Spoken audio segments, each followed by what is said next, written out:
শ্রী শ্রী রামকৃষ্ণ কথামৃত থেকে আজকের গল্প ভূতের চুল সোজা করা। ঠাকুর ভক্ত সঙ্গে অহংকারী বিনাশের কারণ ও ঈশ্বর লাভে বিঘ্ন ঘটায়, এই বিষয়ে আলোচনা করছেন। ঠাকুর বলছেন, অহংকার থাকলে ঈশ্বর লাভ হয় না।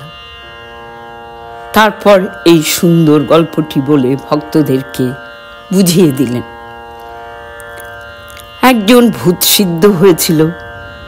সিদ্ধি লাভ করার পর সে যেই ভূতকে ডেকেছে, ভূত অমনি এসে হাজির। ভূত হাজির হয়েই তাকে বলল, এবার কি কাজ করতে হবে বলো, কিন্তু যখনই তুমি কাজ দিতে পারবে না তখনই আমি তোমার ঘাড় ভাঙব।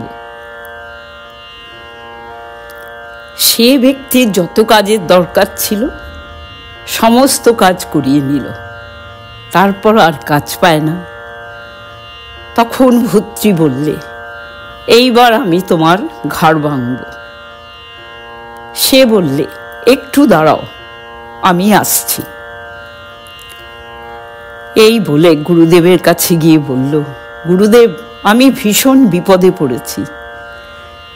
তারপর সে সম্পূর্ণ বিবরণ দিল।